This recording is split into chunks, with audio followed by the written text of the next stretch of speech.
आता टॅगलाईन हळूहळू चालू होतील, कारण की महायुतीचा उमेदवारच निश्चित नाही. आम्हाला बोलायचं कोणावर हा प्रश्न आहे. त्यामुळे आम्ही काय बोलणार आता?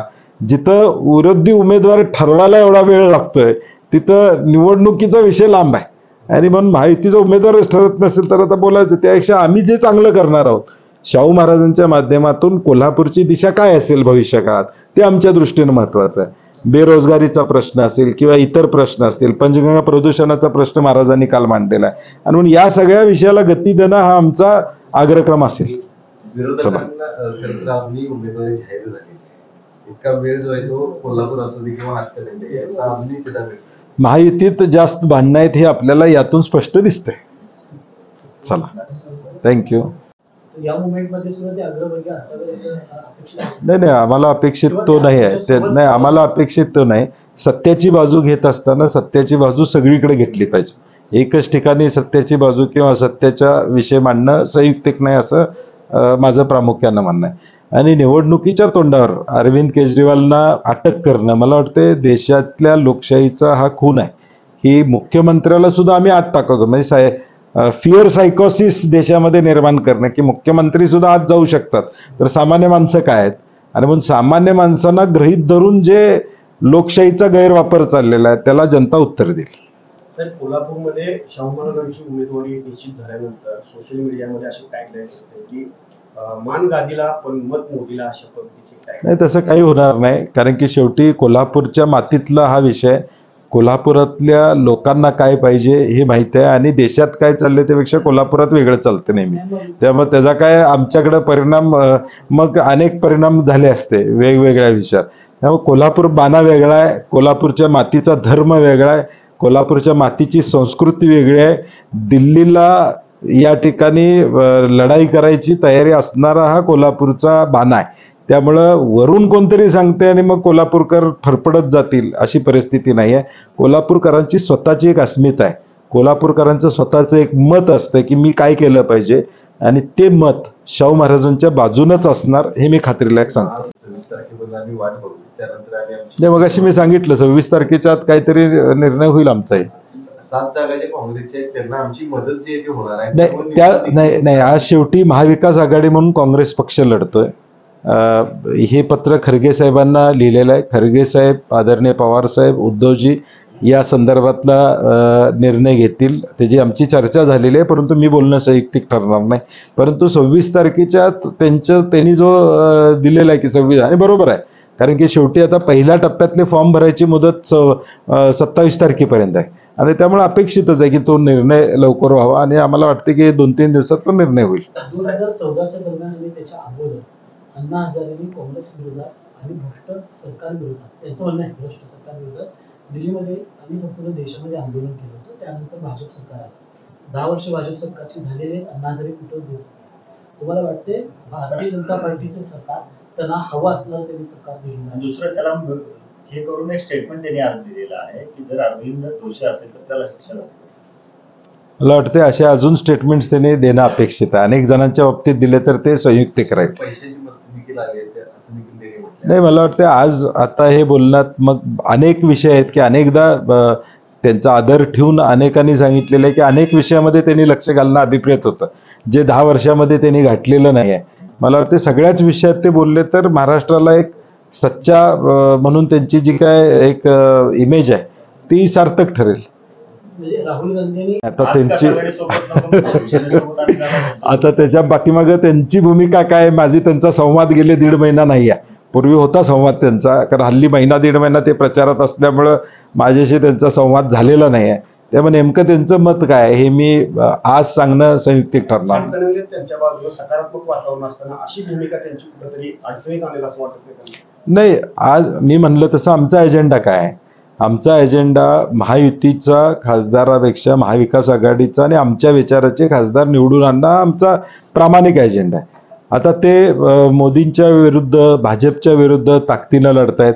शेतकऱ्यांचे प्रश्न या केंद्र शासनामध्ये शेतकऱ्यांवर अन्याय झालेला आहे, MSPच्या संदर्भात असेल, ज्यावेळीमध्ये शेतकऱ्यांचा कायदा करण्यात आला त्यावेळी देशातल्या जवळजवळ 100च्या वर संघटनांनी मिळून, राजू शेट्टींनी मिळून केंद्र सरकारच्या विरुद्ध एक आघाडी उघडली होती आणि म्हणून केंद्राची शेतकरी विरोधी धोरणं ही त्यांना मान्य नाही आहेत आणि म्हणून ते आमच्याबरोबर आहेत की बाबा शेतकऱ्यांचे प्रश्न सुटलेले नाहीत आणि म्हणून मला वाटतं आडमुठं वगैरे म्हणता येणार नाही, परंतु यातनं योग्य मार्ग काढून ते खासदार कशा पद्धतीने होतील आणि शेतकऱ्याचा आवाज संसदेत कसा पोहोचेल हा आमचा प्रयत्न असेल.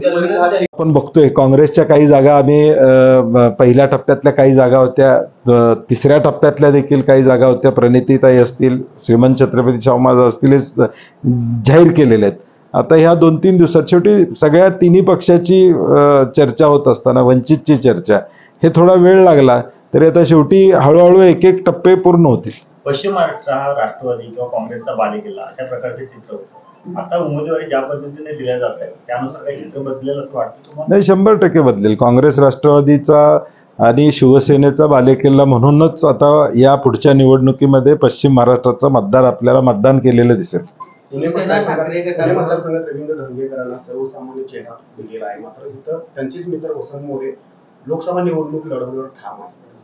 नाही, वसंत मोरेंचा आमच्याशी संपर्क झाला होता महाविकास आघाडीहून, माझंही त्यांच्याशी बोलणं झालं होतं, परंतु शेवटी या सगळ्या पार्श्वभूमीवर सगळ्या गोष्टीचा सारांश विचार करताना काँग्रेसमध्ये देखील अनेक इच्छुक आमचे होते आणि म्हणून काँग्रेसमधनंच आता आमदारकी लढवून त्यांनी एक ताकद आपली दाखवलेली आहे. कसब्याची सीट कधी येणार नव्हती, ती निवडून आणण्याचं काम सगळ्यांच्या मदतीनं त्यांनी केलेलं आणि आमदार झाल्यानंतर त्यांचं जे काय एकूण मतदारसंघामध्ये पुणे शहरातल्या प्रश्नांमध्ये, सामान्य माणसांच्या अडचणीमध्ये, अगदी पुण्याच्या वाहतुकीचा प्रश्न असेल, पुणे महापालिकेतल्या वेगवेगळ्या निधीच्या चुकीच्या वापराबद्दलचा विषय असेल, हे सामान्यांचं प्रश्न घेऊन जाणारा उमेदवार म्हणून आता धनगेकरांची ओळख झालेली आहे आणि म्हणून मला वाटतंय धनगेकर महाविकास आघाडीचे उमेदवार आहेतच, परंतु पुणेकरांचे उमेदवार आहेत अशी धारणा आता निर्माण झालेली आहे. काही दिवसांपूर्वी आपण असं म्हटलं होतं की शाहू महाराज ही निवडणूक पुढे न्यावी. तो झाला जुना झाला विषय तो. फडणवीसांनी आज असं म्हटलंय की उदयनराजेंना मग सतेज पाटील बिनविरोध करणार आहेत का असं त्यांनी सांगावं. अजून जाहीर तरी होऊ दे तिकीट. अजून ते 2-3 दिवस दिल्लीत आहेत, त्यांना भेट मिळत नाही अशा तुमच्याकडून बातम्या येत आहेत.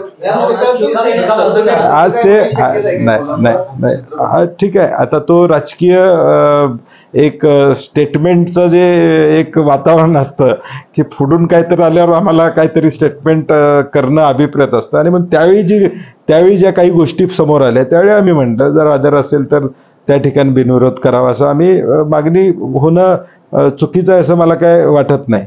परंतु आता उदयनराजेंच्या बाबतीत तिथं अजून काही निर्णय झालाय का, अजून त्यांना भेट मिळालेली नाही असं टीव्हीवर दाखवलं जातंय, त्यामुळे आता किती आदर आहे तो आम्हाला दिसून आलेला आहे. छत्रपतींना घरात जाऊन उमेदवारी दिली जाते 3 पक्षांकडून आणि एका छत्रपतींना पक्षाची उमेदवारी मिळवण्यासाठी दिल्लीवारी करून भेट झाली का नाही मला माहित नाही अजून. सोशल मीडियात असे नाही म्हणजे मी माझा म्हणण्याचा उद्देश तोच आहे की आज त्यांना उमेदवारीसाठी काय करावं लागतं हे आपण बघतोय आणि म्हणून सन्मान जो काय आहे जो गादीचा आहे तो सन्मान कोण करतंय हे लोकांनाही कळतंय.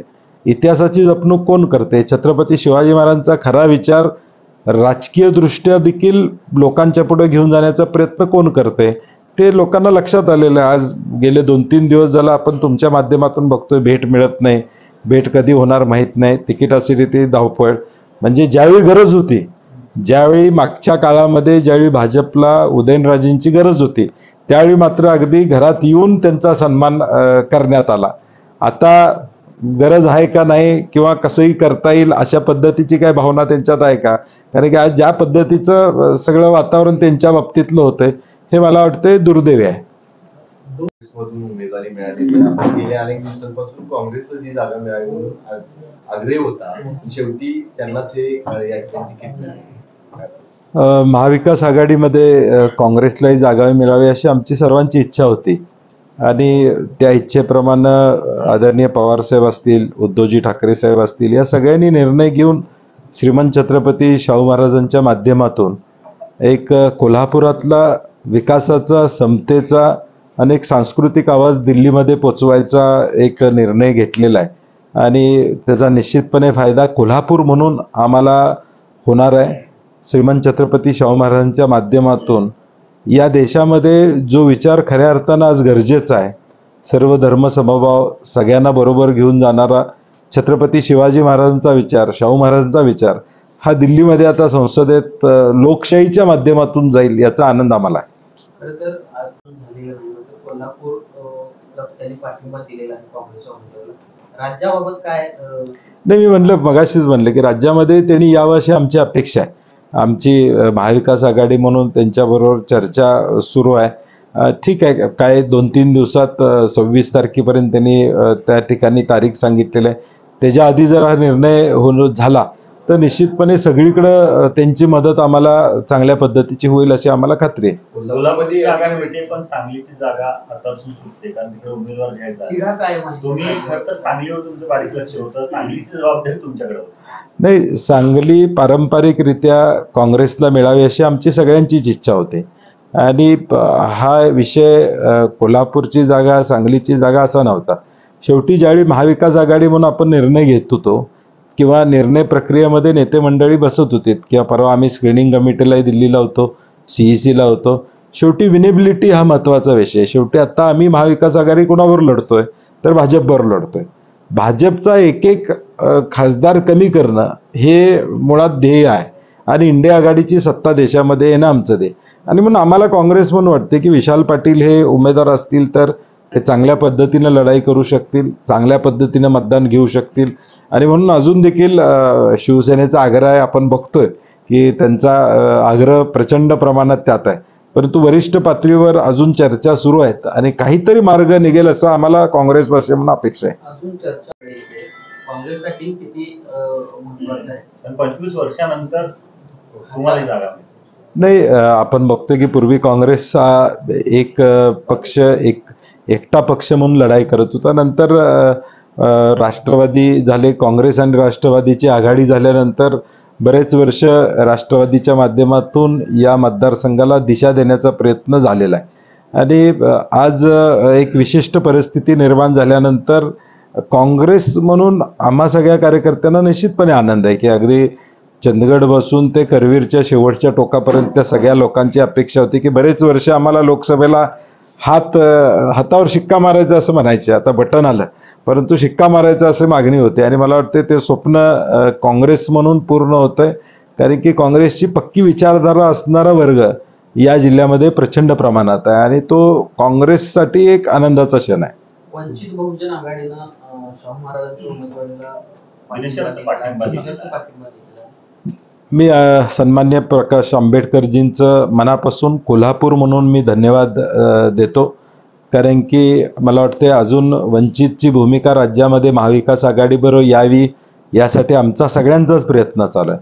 परंतु पहिला निर्णय या राज्यामध्ये असेल किंवा देशामध्ये असेल, वंचितचा निर्णय जो झाला तो एका विचारानं झाला, शाहू महाराजांना पाठिंबा द्यायचा. मला वाटतं अजून त्यांनी कुठेही सीट स्वतःची सुद्धा डिक्लेअर केलेली नाही. अरे मी कधी उभारणार आहे, कुठून उभारणार आहे किंवा माझ्या कुठल्या जागा असणार आहेत ह्याची स्वतःही चर्चा केलेली नाही. म्हणजे खऱ्या अर्थानं डॉक्टर बाबासाहेब आंबेडकरांचे आणि शाहू महाराजांचे ऋणानुबंध जे काही या देशाला बघायला मिळाले, माणगावच्या परिषदेच्या माध्यमातून मिळाले, आणि खऱ्या अर्थानं जो शाहू महाराजांचा एक पाठबळ त्या काळामध्ये दिलं गेलं, त्याच्या सगळ्या गोष्टीतून आज आंबेडकर साहेबांनी अगदी प्रामाणिकपणे असेल किंवा हा समतेचा विचार कोल्हापुरातला गेला पाहिजे, मला वाटते राज्यातली पहिली भूमिका त्यांनी घेतलेली आहे. आणि म्हणून काँग्रेसचा अध्यक्ष म्हणून मला त्यांचे धन्यवाद द्यायचे आहेत, परंतु कोल्हापूरकर म्हणून मला त्यांचे धन्यवाद मनापासून द्यायचे. उद्धव ठाकरेंनी थेट उमेदवारी जाहीर केली चंद्रकांत पाटलांची. नाही, तो त्यांचा अधिकार आहे. ते राज्याचे नेते आहेत, पक्षाचे नेते आहेत, त्यांनी जाहीर करणं हा त्यांचा विषय आहे. परंतु आम्हाला काँग्रेस म्हणून आशा आहे. आम्ही आशा सोडलेली नाही अजून. आम्हाला वाटते की अजून त्यांना आम्ही त्यांची मनधरणी करू, त्यांच्याशी चर्चा करू आणि यातून मार्ग निघेल अशी आम्हाला आशा आहे. खरं तर महाविकास आघाडीकडे राजू शेट्टी आणि हातकणंगलेबाबत अनेक वेळा चर्चा होती. अलीकडे शिवसेनेसोबत त्यांची चर्चा सुरू होती. हातकणंगलेबाबत महाविकास आघाडीने काय नेमका निर्णय घेतला, आपण काय वरिष्ठांकडे सांगितलेला आहे किंवा महाविकास आघाडीने? नाही, ती सीट शिवसेनेच्या वाट्याला आहे आणि म्हणून शिवसेनेबरोबर राजू शेट्टी स्वतंत्ररित्या चर्चा करत आहेत. काँग्रेस राष्ट्रवादी बरोबर वरिष्ठ पातळीवर काही त्यांची चर्चा झाली असं माझ्या तर ऐकण्यात सध्या नाही आहे, किंवा माझ्याशी त्यांची काही चर्चा झाली असंही गेल्या दीड महिन्याच्या काळामध्ये नाही आहे. परंतु एक साधारणपणे मी मगाशी म्हटलं तसं एक आमचा महाविकास आघाडीचा प्रयत्न आहे की भाजपचा खासदार कमी करणे, आणि म्हणून घटक पक्ष म्हणून शिवसेनेनं त्यांच्याबरोबर त्यांना पाठिंबा द्यावा आणि ती सीट शिवसेनेला, शेवटी शिवसेना जो निर्णय घेईल त्याला अनुसरून महाविकास आघाडी एकत्रितरित्या बैठकीत निर्णय घेईल की शिवसेनेलाही सोडलेलं आहे, शिवसेनेनं पाठिंबा दिला तर मग आमची भूमिका काय असेल हे एकत्रितपणे पुढच्या 2-3 दिवसात ज्यावेळी अधिकृतरित्या निर्णय होईल तोही यावेळी काँग्रेस राष्ट्रवादीचाही निर्णय त्याच वेळी होईल. का नेमकं ते अजूनही काय वाटतं? तुम्हाला विचारलं जाईल तुमची काय भूमिका असेल? नाही, मी गेले 3 महिने, तुम्ही सगळ्यांना माहिती आहे, मी गेले 6 महिने म्हणतो की राजू शेट्टींनी महाविकास आघाडीबरोबर लढावं, आम्ही त्यांना पाठिंबा द्यायला उत्सुक आहोत किंवा आम्ही त्यांच्याबरोबर जाण्यासाठी उत्सुक आहोत, एकाच एक फाईट व्हावे हे आम्ही सातत्यानं म्हणतोय. मी तर मला वाटतं किमान 10 वेळा बोललो असेल की राजू शेट्टींना आम्ही पाठिंबा देणार आहोत. आता शेवटी कशा पद्धतीनं ते पुढं जायचं, कशा पद्धतीनं त्याला एक मूर्त स्वरूप द्यायचं हे वरिष्ठ पातळीवर निश्चितपणे ठरेल. बाहेरून पाठिंबा देणं शक्य होणारच नाही. नाही, मला आत्ता त्याच्यावर बोलणं संयुक्तिक ठरणार नाही, कारण की ह्याच्यावर वरती आमची काही चर्चा, परवा देखील काँग्रेस म्हणून आमची काही चर्चा, ज्यावेळी स्क्रीनिंग कमिटीला मी दिल्लीला गेलो होतो त्यावेळी त्याच्यावर काही चर्चा आमची झालेली आहे, आणि म्हणून जोपर्यंत उद्धव साहेबांच्याकडून या संदर्भातला परफेक्ट मेसेज हा महाविकास आघाडीमध्ये येईल त्यावेळी हे सगळं सुरळीत होईल, आणि त्यामध्ये निश्चितपणे जिल्ह्याच्या एकूण राजकारणाला किंवा एकूण लोकांच्या भावनेचा आदर यामधून निश्चितपणे झालेला